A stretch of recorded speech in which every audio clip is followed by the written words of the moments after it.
I am 70 years old, and every time the sky darkens, I remember one night in 1970.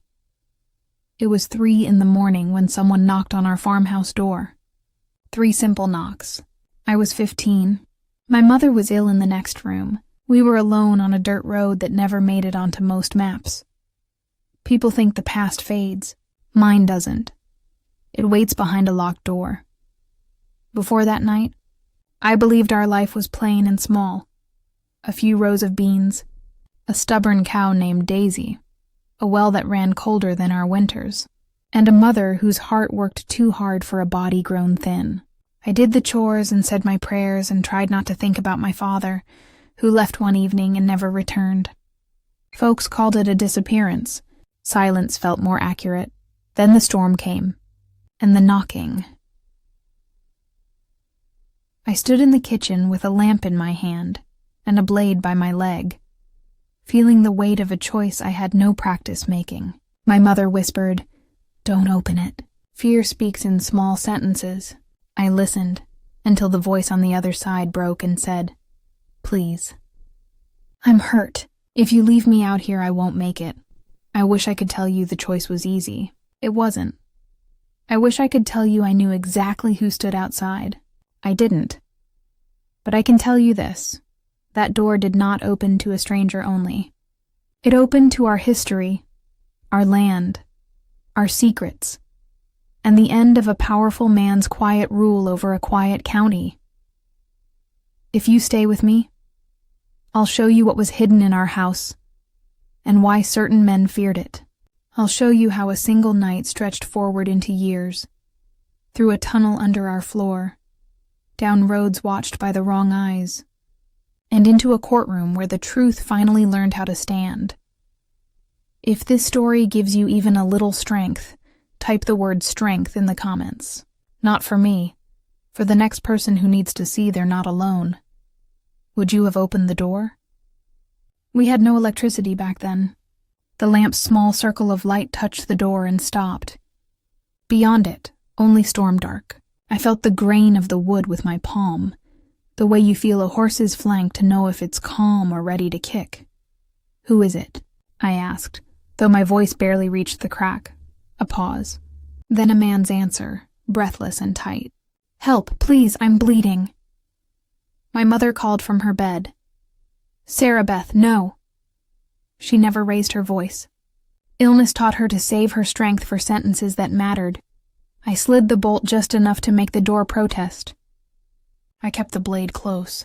The opening I left was thin as a ribbon, wide enough for one eye and a line of rain. He leaned against the porch post. Shirt torn, sleeve dark. In the lamplight, I saw the shine of water and the darker shine that wasn't water. His face was gray the way a sky gets before it falls. He looked to be 30, built like a man who worked more than he spoke. His eyes didn't search the room behind me. They searched my face. What happened? I asked. "Men on the road," he said. "Wrong men." I ran. "Are they coming here?" "I don't think so. Not yet." The way he said "not yet" made the lamp feel smaller. I opened the door no more than the width of my foot. "You can lie down in the tool room," I told him. "Nowhere else." He nodded like a man agreeing to a debt he knew he'd pay with interest. I set the lamp on the floor, took his good arm over my shoulder, and led him past the kitchen into the narrow room where we stored seed sacks and handles worn smooth by 3 generations. "Sit," I said. "Don't try anything."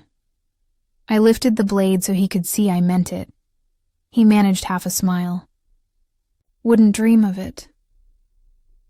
Up close, the wound on his arm was deep but clean, as if the knife that made it knew where not to touch. His forehead had a cut too. I fetched the jar we kept for hurts, poured whiskey onto a rag, and warned him the truth. "This will sting." He didn't holler. His jaw set, and his eyes found the bare rafters. I pressed herbs my grandmother taught me to trust where doctors were far and money was farther. "What's your name?" I asked. "Thomas," he said. "Thomas Miller." The room shrank around that last word. Miller. The name on our well bucket. the name carved into the beam over the kitchen door. The name we didn't speak much because it made my mother's mouth go thin. I tied the bandage and stood. "You'll stay locked in," I told him. "For your safety and ours." I stepped back, keeping my eyes on his hands. "Thank you," he said, not looking at me but at the floor, as if the boards could hear. I took the lamp and locked the tool room door from the outside. When I turned, my mother was in her doorway, thinner than the frame that held her, clutching a shawl like it held her together. "Who is he?" she asked. "His name is Thomas," I said. "He says men attacked him. He says he's a miller." Her fingers tightened on the shawl. "Lock the front door. Then come sit by me." I did as she asked. We listened to the roof catch rain and let it go. "Mama," I whispered, "what if he's telling the truth? What if he needs us?" My mother looked past me to the tool room wall we shared. "Kindness is never wrong," she said, "but it can be dangerous. We will be careful." Careful meant the blade by my bed. It meant the key under my pillow and a chair shoved under the front doorknob. It meant sleeping in my dress with boots lined up like soldiers near the mat. Sometime between one heartbeat and the next, my eyes closed. Morning would find me before peace did. I woke to the rooster's shout and a sky rinsed clean, the way it gets after a long night finally empties itself. My mother slept easier than she had in days. I warmed water, ground coffee, and took a heel of yesterday's bread to soften in the cup. My eyes kept finding the tool room door. I pressed my ear to the wood. I heard breathing steady as a saw. I turned the key and eased the door open. Thomas propped himself onto an elbow. His face had pink back in it. The bandage on his arm wore a new bloom of red, but not enough to scare me. He nodded toward the cup. "That coffee for me?"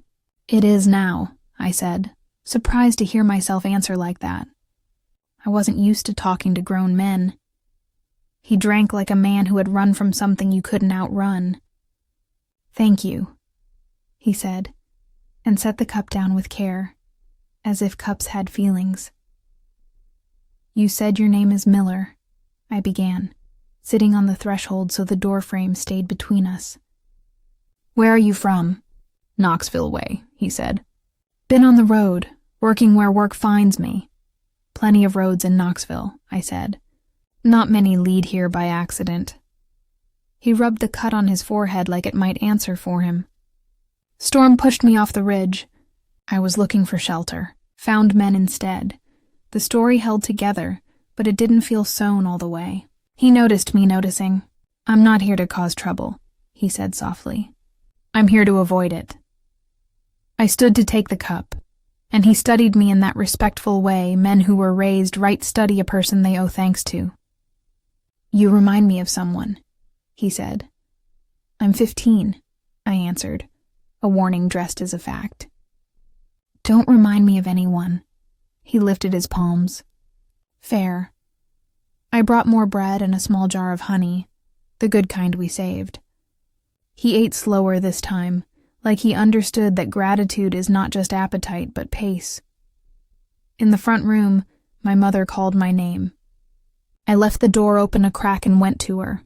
She sat up against pillows I had fluffed, a little color in her cheeks. "Did he say his family?" she asked. "Miller," I said. She looked at the window instead of at me. "Did he say any other name?" "No." She pressed her fingers to her temples the way she did when her heart and her head argued. "Keep the blade near," she said. "Keep the door locked." I was turning to go when hoofbeats stitched the air outside, tidy, practiced, headed straight for us. I didn't have to look to know the path would be full of men who believed a front door was theirs by right. My mother's hand found mine. "Hide him," she said. "Now. In old houses, there are doors you see and doors you don't. We had both." I crossed the kitchen, pushed the tool room door wide, and spoke fast. "Men are coming." Thomas didn't ask who. He stood too quickly, winced, and followed me to the pantry. I hooked the rug with my boot and lifted the trap door. Cool cellar air rose like a held breath. "Down," I said. quiet, don't move till I say." He climbed the ladder without argument. I lowered the door and smoothed the rug flat with my palm. When I stood, my mother was already in the front room. Her hair combed back, her shawl straight, her breath measured the way you measure before a task that costs you. The first knock was not a question. I slid the bolt and opened the door to a man who liked to be first. Tall and narrow, hat tilted, eyes like nails. "Morning, Miss Sarah," he said, dragging out the title so it didn't sound like respect. "Judge William sends his concern. Storm like that, a body ought to check on neighbors." "We're fine," I said, letting the word land flat. "What do you need, Silas?" He stepped inside without being asked. 2 men followed, boots putting their signatures on my clean floor. Silas tipped his hat toward my mother. "Ma'am, my health is my business," she said evenly. "Your business?" "We're looking for a man," he said. "Tall, dark hair. Might be hurt. Passed this way last night." "We were asleep," I said. "Long storm. Hard work yesterday." "Doesn't take long to open a door," he said, drifting toward the kitchen like he had always owned it. His man pointed with his chin. "Blood on the floor." "It's chicken," I said, and my voice didn't shake. I dressed one before the storm so my mother could have broth. "I missed a spot." Silas smiled a thin smile that meant he didn't believe any story but his own. He circled the room slowly, touched nothing, let his eyes touch everything. "We like to keep our county safe," he said, stopping in front of me. "The judge does, especially. You see anyone, you send word." "We'll send word to the law," my mother said. "As is proper." Silas's mouth twitched. "As is proper," he echoed, but made it sound like an insult. He took one last look at the pantry door, then turned. "Good day to you both." They left the way men leave when they plan to return. I waited until hoofbeats thinned and the path swallowed them. Then I counted, farther than made sense, before I lifted the cellar door. Thomas climbed up, quiet as a secret. He didn't ask what they had wanted. He knew. He looked at my mother instead, as if he had been waiting for the right of it. "Mrs. Collins," he said, using her name carefully, like a key in a lock. "I didn't come here by accident. I came because of John." My mother's breath hitched at that name, my father's name, the one we hadn't said out loud in 3 years. "John is alive," Thomas said. "He sent me. And he needs you to know why men like Silas want what sits under this roof." My mother closed her eyes, not in denial, but in relief that the truth was finally breathing the same air we were. "Then sit," she said, her voice calm and clear. "We'll talk while we still can."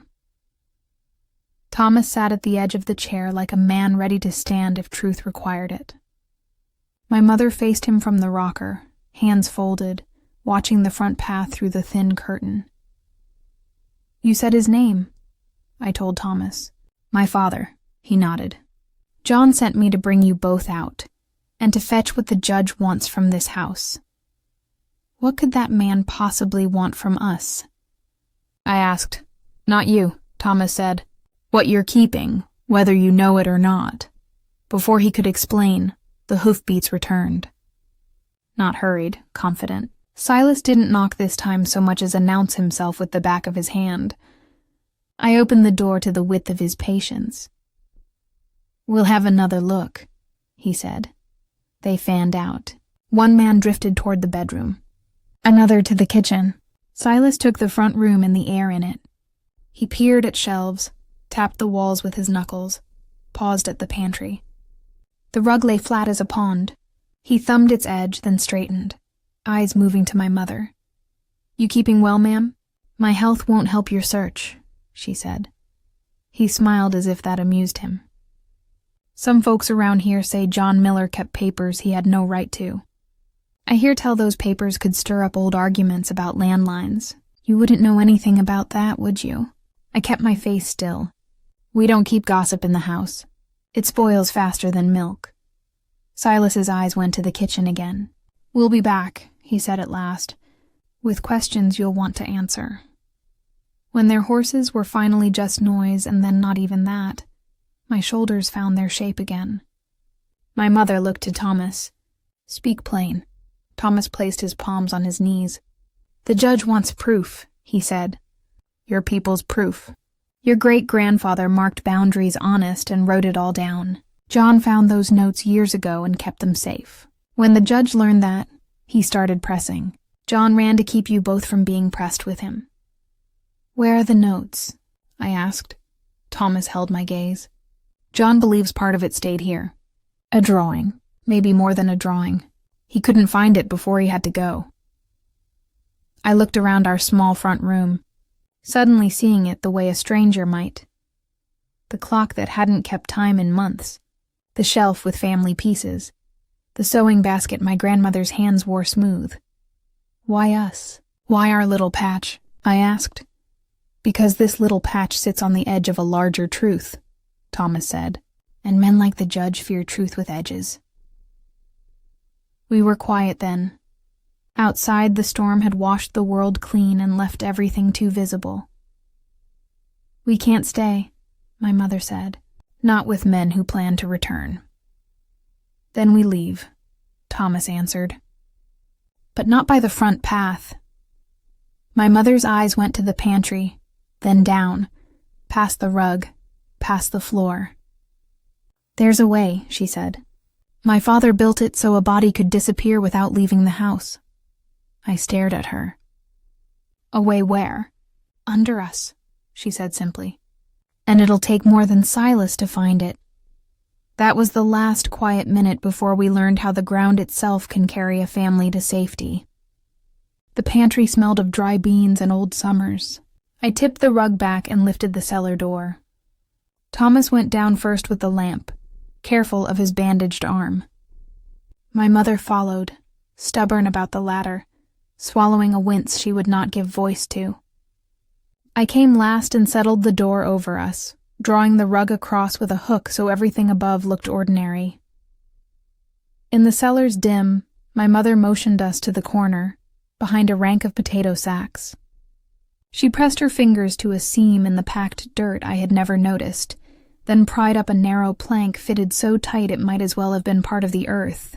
Beneath it, a second door, low, old, and cut to vanish, opened on a crawl space dark as a closed eye. "My grandfather called it the cold way," she said. "Kept more than food safe." Thomas crouched, lamp low. "How far?" "Out beyond the back fence," she said. "Near the creek and the bamboo. It'll be close in there. We go slow." We lowered into the dark. The passage was high enough to take a breath and move, low enough to make every inch a choice. The air tasted of clean soil and old secrets. The lamp threw an oval of light that showed roots like handwriting overhead.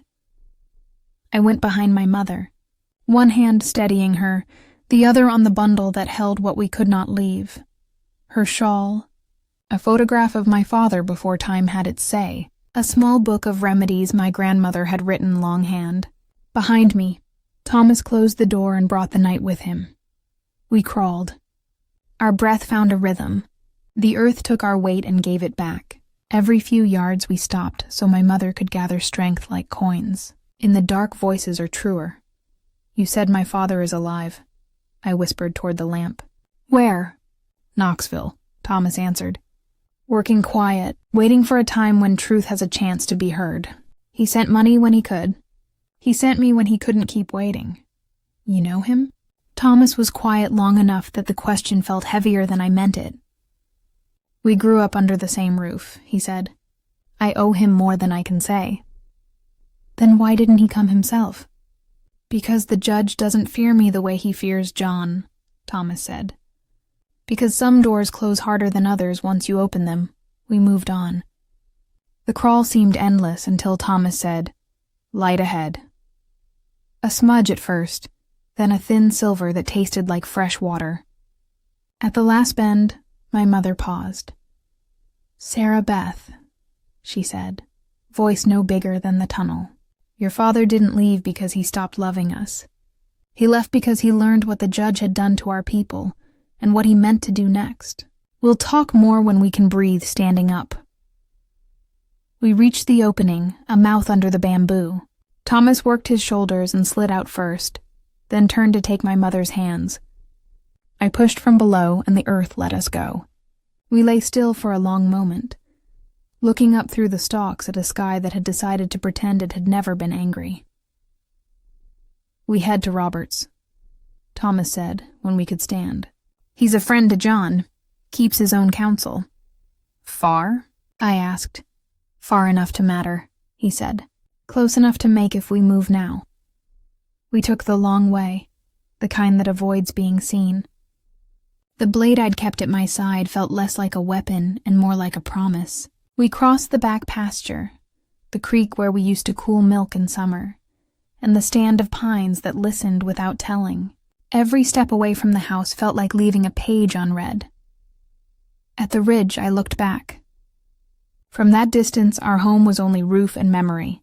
We'll come for what's ours, my mother said softly, as if answering something I hadn't spoken. If truth does its work, Thomas said, you will. We turned toward a cabin tucked into a fold of land where the road forgot to look. Thomas raised a hand before we stepped into view. Let me go first, he said. Friend or not, a man deserves warning before strangers appear on his doorstep. He called a name I'd never heard. A figure filled the doorway, weathered and steady. A shotgun carried like a tool, not a threat. Then his face changed. Thomas, the man said, lowering the gun. Bring them in. You're safe here as long as I can make it so. Robert's cabin was a single room made larger by welcome. He cleared the table with 2 motions and patted it like a healer might pat a bed. Lay her here. We settled my mother onto a quilt faded by good use. Robert set water to heat and reached for jars filled with leaves and roots I knew by smell and name. Old lessons stick, he said, catching my glance. Your grandma and I traded remedies once upon a time.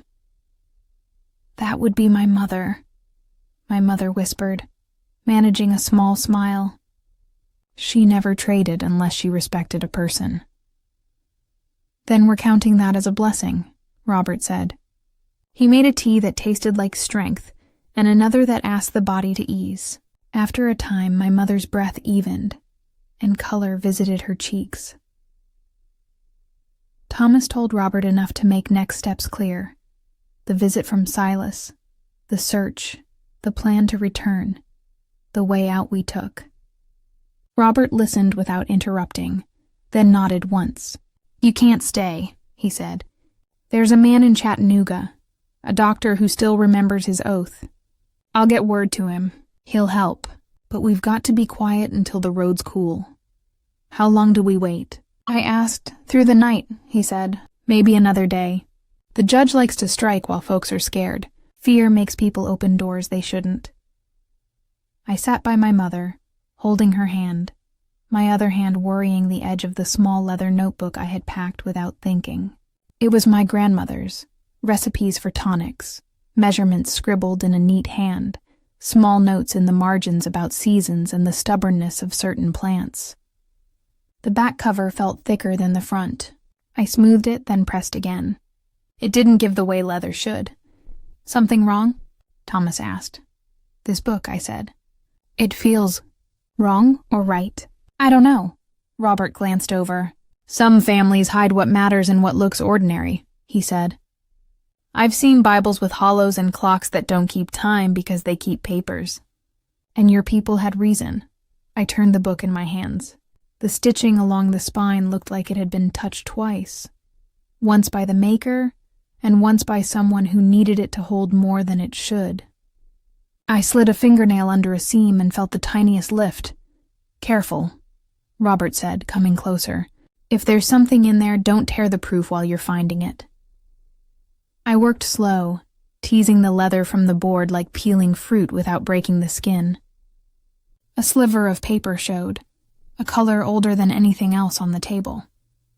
My breath found the top of my lungs and stayed there. It might be nothing, I said, though I knew it wasn't. Open it, my mother whispered, eyes bright now with something tea could not make. I eased the back cover away until a small pocket gave up what it had kept. A folded sheet, creased from care as much as time. My hands shook in a way I couldn't command. Thomas set his palm flat on the table, steadying the space between us. "Go on," he said. I unfolded the paper. It was a map drawn by a hand that loved both land and certainty. The creek's bend was there, and the fence line that wasn't a fence when the map was made. Trees marked with small crosses stood where my childhood had always known them. Along the edges, notes crowded in a script tight and plain, the kind a person uses when the truth matters more than the pen. In the lower corner, a name I had whispered to myself on lonely nights. Jeremiah Miller, my great-grandfather. The date beside it belonged to a world I'd only heard about. "Lord," Robert said softly, not as a curse but as a way to make room for what we were seeing. Near the creek, an X sat where no letter ought to be by itself. Not the showy X of a storybook, but the neat mark of a surveyor who doesn't trust memory. Next to it, a brief note in Jeremiah's hand. "Rise of rock like a knuckle. 3 paces north from the willow's oldest root." Thomas traced the boundary line with his fingertip without touching the paper. "These corners," he said, voice low, "and those bearings. This is what the judge never wanted to see daylight. This and whatever's marked by that X." "Gold?" I asked, surprising myself by saying the trivial word in the face of something that felt heavier than coins. "Maybe," Thomas said. "There are stories from the war. But even if the X marks nothing but stone, these margins." He pointed to the notes where Jeremiah had recorded who traded which acre and when, which stakes had been moved and which hadn't. "This is enough to unmake a lie." Robert fetched a sheet of oilcloth and slid it beneath the map as if moving a sleeping child. "We'll make a copy before this leaves the room," he said. "Truth travels better when it has a twin." I studied the handwriting, the way certain letters leaned left like a man ready to rise. In one spot the ink darkened as if the pen had paused and thought. Beside a boundary that cut close to our home, Jeremiah had written, "If lines are moved in the night, daylight will put them back." My mother reached for the edge of the table and drew herself closer. "Your great-grandfather hated a thief who smiled," she said. "He'd be pleased to see his words brought out where they can do their work." "We still have to get you to safety," Robert reminded us. "And get this to John without every hired rider between here and Knoxville sniffing it out." Thomas folded the oilcloth around the map without bending it, then placed the bundle inside his coat where his body heat would keep the paper from the damp. He looked up at me. "You found it," he said. And the way he said you made it feel like I had been meant to. I nodded, throat tight.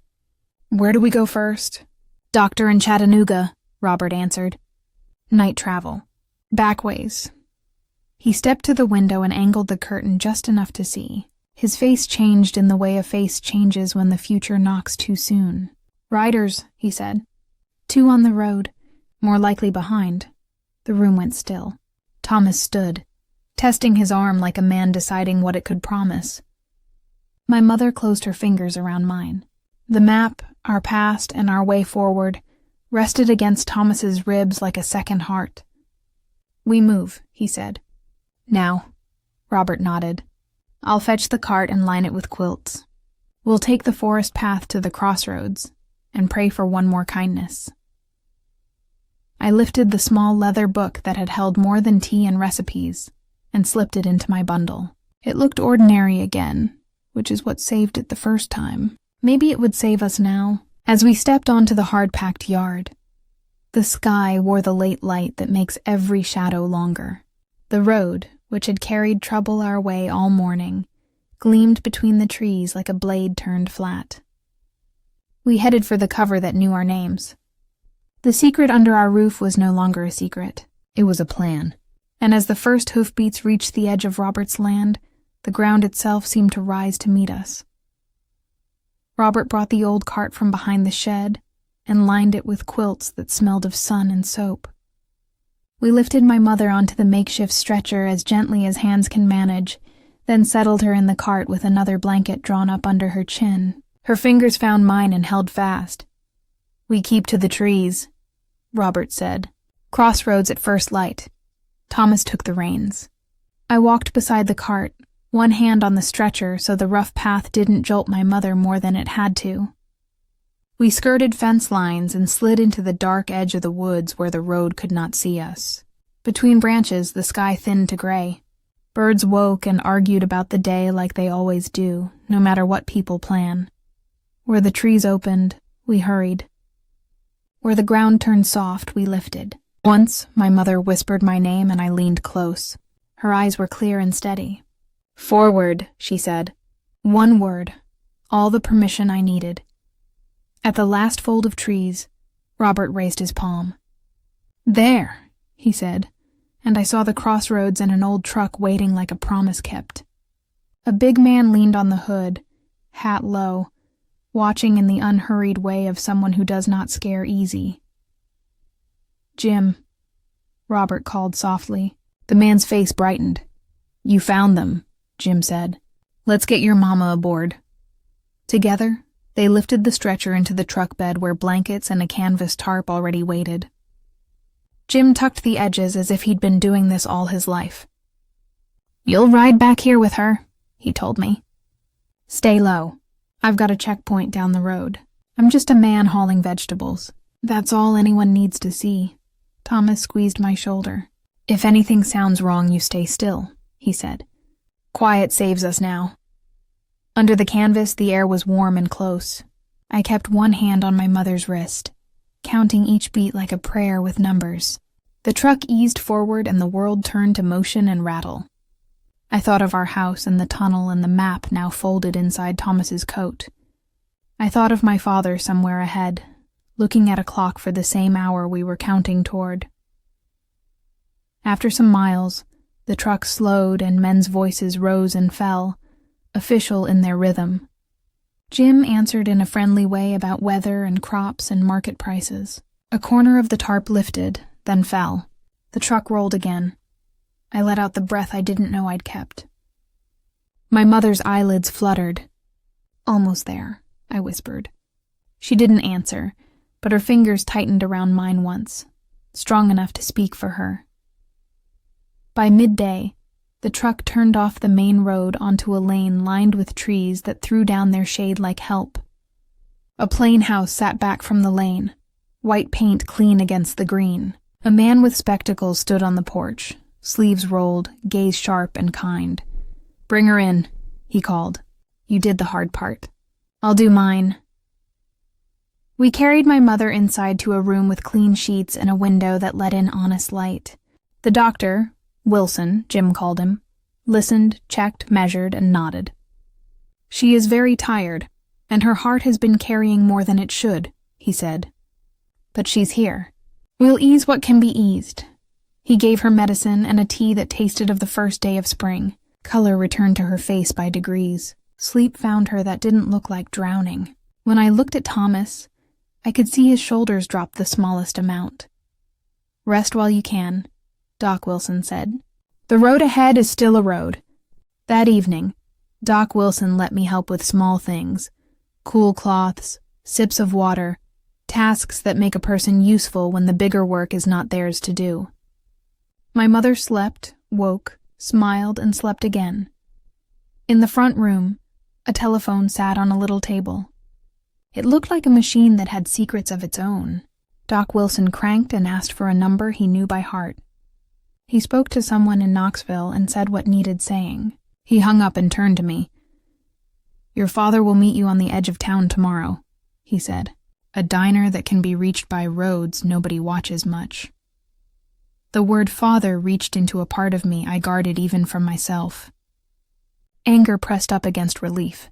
Questions crowded each other. "Is he well?" I asked.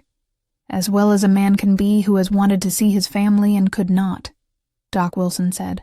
He sounded ready. Thomas stood by the window, the oilcloth packet in his hands.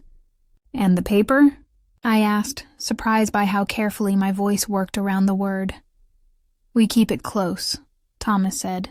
But tonight we make a copy. Fire, flood, or men. None of them should be able to erase your truth with one wrong turn. Doc Wilson brought tracing paper and a steady lamp. Thomas laid the map flat and traced what mattered. The creek's bend, the corners, the margin notes that turned lines into proof. Robert, who had stayed to see us through this piece, read the bearings out loud so the numbers landed twice, once in ink and once in memory. We finished near midnight. 2 maps now, one old and irreplaceable, one new and faithful. Robert rolled the copy and slid it into a piece of pipe he capped tight. If anyone asks, it holds seed, he said. Which it does. Before dawn, my mother woke with her eyes clear and her voice the same one that had taught me songs as a child. Are we going to see your father? She asked. We are, I said, and watched her weigh the words like a woman who had learned some weights are worth lifting. Doc Wilson helped settle her into a car that looked like it could outrun most trouble. He tucked a small bottle of medicine into my pocket with instructions I could follow. Give her this at the hour, he said, and keep her from worry if you can. We traveled the kind of streets that exist to be forgotten, then crossed into open road. As we neared the diner, my mother smoothed her shawl and looked at me the way mothers do when they want to memorize their daughters' faces for a hard moment. It will be all right, I told her. Even if it isn't easy, she nodded once. Easy is not the promise, she said. Right is. We pulled into a gravel lot where a man waited. Hair more gray than I remembered. Hands twisting the edge of his hat like he wasn't sure which way time went. When he saw us, he stopped moving completely, as if any step might break the ground. For a breath, I saw him exactly as I had held him in my mind, a strong man with hopeful eyes. Then the years returned to his face, and I saw him as he was, tired, sorry, and standing up anyway. He reached the car and leaned in, his hand hovering above my mother's cheek before he let it rest there. Eleanor, he said, not loudly, not softly, just right. I'm here, she smiled. You're late, she said, and he laughed, the sound clumsy with tears. He kissed her forehead and looked at me. Sarah Beth, he said. My name seemed larger in his mouth. He opened his arms but didn't step closer until I nodded. When he did, the hug felt like a door I didn't know how to hold open or shut. I let it be a door on its own. I'm sorry, he said into my hair. For what I did. For what I couldn't do. For how long it took. You sent us help, I said, pulling back enough to see his eyes. You sent Thomas. At that, he turned to Thomas and gripped his shoulder the way men do when shame and gratitude meet. You did it, he said. You brought them. I had help, Thomas answered, glancing at me and then at the bundle inside his coat. And we brought this. Inside the diner, in a back booth away from the windows, Thomas untied the oilcloth partway so my father could see the corner with the name and the bearing notes. My father's hand shook before he tucked it under the table. Jeremiah's hand, he whispered. I knew it, but seeing it, he couldn't finish the sentence, or maybe he didn't need to. We kept our visit short. A friend of Doc Wilson's had arranged for a quiet room nearby where my mother could rest the afternoon. In that room, with the window cracked and a curtain lifting a little in the breeze, my parents spoke the kind of sentences that come only when time has backed you into honesty. I thought I could draw the trouble away, my father said. I thought if I ran hard enough it would lose interest in you. It doesn't lose interest, my mother said. It pretends to, then it watches. You did what you knew. We'll do what we know now. She asked about his work, about the woman who had helped him when he had no one else, about the child who carried his eyes. He answered plainly and did not dress the truth in anything it didn't need to wear. I listened and learned that forgiveness is not a single act, but a series of small ones, added up across hours. Near evening, my mother's breath thinned, and the lines at the corners of her mouth sharpened. I gave her the medicine and held her hand the way she had held mine when I was little and feverish. "Sarah Beth," she said, her voice as light as a folded letter, "do not let anger plant itself where love could live." She turned her head toward my father. "Take care of our girl." "I will," he said, and it sounded like a vow he could keep now that he had help. She slept. Her face softened as if a door had opened somewhere nobody could see. When her breath grew so gentle it seemed to pause between each rise, she smiled in a way that made me think of mornings. Then, very quietly, the work of her body was done. We sat with her long enough to understand that absence is its own presence. My father bowed his head. I rested mine on the quilt and let my tears do the speaking. Thomas stood by the window, looking out as if keeping watch for her sake, too. When it was time, we did the necessary things with the care such moments require. We told the right people and thanked the ones who came with casseroles and quiet hands. We laid her to rest where shade and sunlight take turns. I placed the small leather book at her side, and then took it back, because she would have told me not to waste a good notebook. Later, when we returned to the rented room, my father straightened his back. "We finish what your great-grandfather began," he said, the sadness still there but now standing with resolve. "Not just for land, for the truth itself." The old question at the center of my nights, the one that began with a knock, finally had its answer. Who was the man at the door? He was kin by choice and by childhood, a messenger, a shield, and the line between danger and the future. What did he want? To bring us out and bring the map into the light where it could do what it was meant to do. The first loop of my life closed then. Another, the one that led to a courtroom, opened its eyes. We made copies. We made friends. We made plans. My father carried the original map to a lawyer who had not forgotten the meaning of his oath when money spoke. The lawyer listened to the story, read the notes in the margins, and asked for affidavits from people who remembered fence posts moving on nights when no work was done. He found a surveyor willing to walk the fields with Jeremiah's bearings and a straight eye. He collected old tax records and letters that had slept in attic trunks for decades. People came forward who had kept quiet for too long. Farmhands turned away without wages. Tenants forced off land after lines moved. A storekeeper who had copied a ledger twice because he recognized what might one day be needed. He wrote down their words and signed them. Truth began to take a shape that could not be pushed over with a shoulder. The judge tried to stall the case. He tried to say the lines were right, because they had been called right often enough. He tried to paint my father as a man hungry for something that was not his. Each time, the lawyer answered with another piece of paper that did not care about anyone's reputation. I learned patience I did not know I had. While the court worked in its slow way, life went on in a small, ordinary frame. I helped around my father's small rented place. I cooked and cleaned and found work that paid a little, then a little more. I saw the woman who had helped him, Mary, and found that kindness does not run out just because it is shared. The boy, Johnny, toddled into rooms with the determined joy of a child whose world is soft and sure.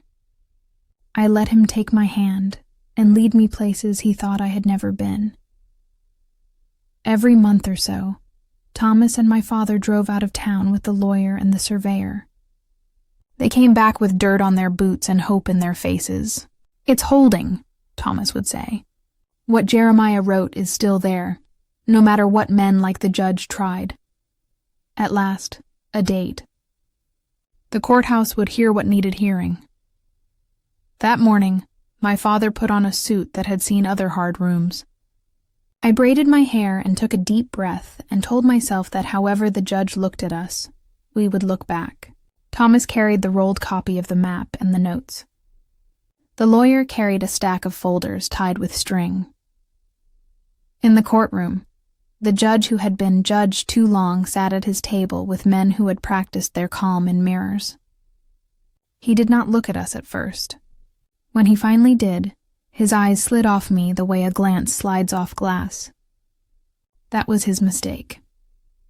The lawyer stood and began to lay the story across the room, piece by exact piece. He did not speak quickly. He did not get lost. He placed the map on an easel and pointed to corners and creeks, to dates and signatures. He called witnesses who told truths in plain words. He brought out receipts, letters, and measurements. He traced a line of wrongdoing that was not a straight line but a long one, with enough points to make the shape clear. Through it all, I kept my mother's last words near. Do not let anger plant itself where love could live. I let resolve plant there instead. When the testimony ended, the room felt the way a field feels when a storm has passed. Everything visible, nothing pretending. The court's decision came on a day so bright, the steps outside the courthouse looked like they had been scrubbed with light. The judge on the bench spoke in a careful voice that left no room for mishearing. Boundary lines restored to the measurements recorded by Jeremiah Miller. Parcels returned where they had been taken by fraud or fear. Damages awarded for years of use stolen. As for the other matter, the one that lived in whispers for a generation, the court agreed that enough had been brought forward to press charges. A grand jury returned an indictment. The powerful man who had signed papers like they were Weather now signed other papers under other lights. None of it brought my mother back. All of it honored her. We walked the land in the following weeks with the surveyor and the lawyer, and I learned to love trees in a new way, not just for shade or fruit, but for the way they stand where they were planted and tell the truth about where you are. We stood by the old willow where Jeremiah's note pointed and counted paces the way the map asked us to. At the knuckle of rock, we found a narrow opening half hidden by moss. Inside, the cool air smelled of stone and time. We did not go far without ropes and lamps and another set of eyes. We moved slowly, measured as a prayer in a careful church.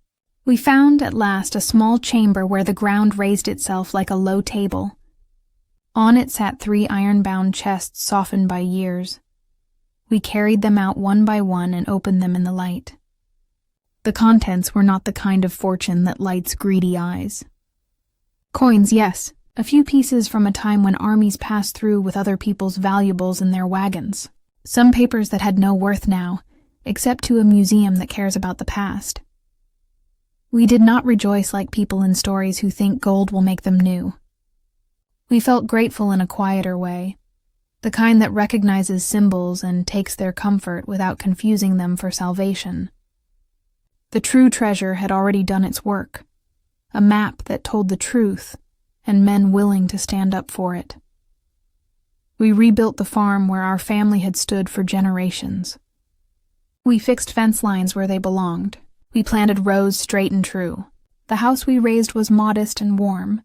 We set a table beside a window and left a chair at the end for the memory of a woman with a gentle voice and a stubborn will.